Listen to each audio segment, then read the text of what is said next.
This French lady who was sitting right down next to me, she looks over at me when she's supposed to be piously making her Thanksgiving, and she looks over at me and she says, or she does this in her look, she doesn't say it, she says, "You should be kneeling." And I look back at her and give her this look that says, I don't need to kneel, I'm not Catholic, I haven't received God.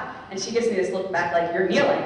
And I give her a look back like, "No, I'm not." And next thing you know, she grabs me like this in my arm and my hand, and she yanks me down to my knees. And she was smiling, so I knew she meant well. But she actually, pulled me down to my knees.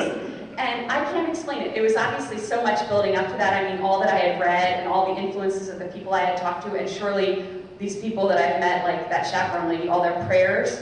But that's the instant that I claim as the moment of my conversion. Because as soon as I was kneeling, it was like my body was physically expressing what my heart was longing to express or beginning to feel. And it was just a surrender. And I knew that that Jesus up there on the cross died personally for my sins. It wasn't just for all these Catholics. It wasn't just to show that it was real. This is reality. This is as real as it gets. And Jesus up there died for my sins.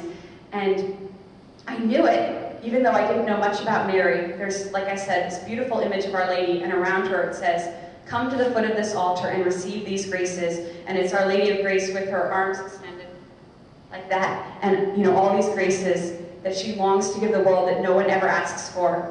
And I just knew that it was Mary who was leading me to her son in the tabernacle, and I knew that what those Catholics had received into their bodies was truly God, body, blood, soul, and divinity. And all I wanted, everything, my whole life changed in that instant because I knew that God was real.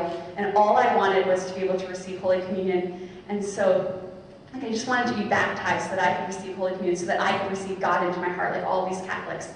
So the next thing you know, I was just sobbing because all of a sudden it was real. And I look over, and the chaperone lady that had first invited me to Mass, she sees that I'm getting emotional, and she just, starts crying.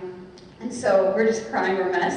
And then we stand up for the last part of Mass, and we get the final blessing, and I turned to this French lady. I mean, I had felt her just instantly before, right on my shoulder, because we were that close. And I just turned to her because I want to give her the hugest hug and be like, "Thank you," because that little pull, just put hair on the camel's back that just made me, become Catholic or decide to. So I turned to her to just give her the biggest hug, and she was gone. I never saw her again. And I looked all over and was like, "Where did she go?" And we were like, "We don't know." But we never saw her again. But I know that God used that lady in France to just lead me the rest of the way. And there's a line in the Catechism, number 222. This isn't an exact quote, but it's similar. It's a paraphrase.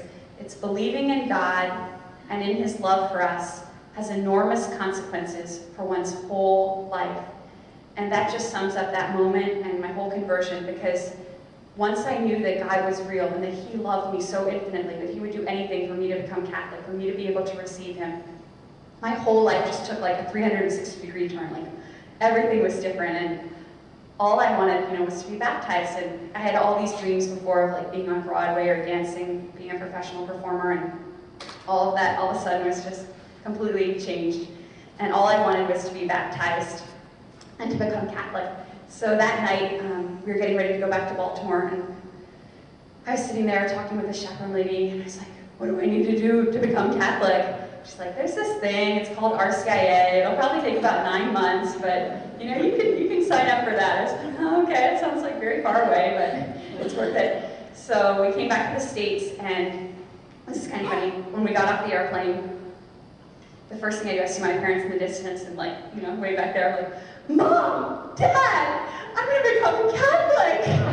They're like, "What?" They didn't see anything coming. Like, I go away to Europe and I come back and I'm just like, "This is the most important thing in the world," And they're like, "Oh, surely this won't last." And one thing she realizes that she has to get up for Sunday Mass, And Sunday morning I was like, let's go. And then the next Sunday morning I was ready. Next thing you know, I'm praying rosaries. Next thing you know, it's not enough to go to Mass on Sundays. I want to go to daily Mass. And, just my faith took over my life. It was, completely transforming. And the more that I received the gifts of the faith, the more that I wanted to give back. I was just giving, God had given me so much. And all I wanted to do was just give Him everything in return. And I knew, I learned about an RCIA that, there are different vocations that you could be called to: married life, single life, religious life. And, I was intrigued by religious life, but it was really just that desire to give God my undivided heart that led me to want to learn more about it. And So my conversion, my vocation story is a little bit shorter, but basically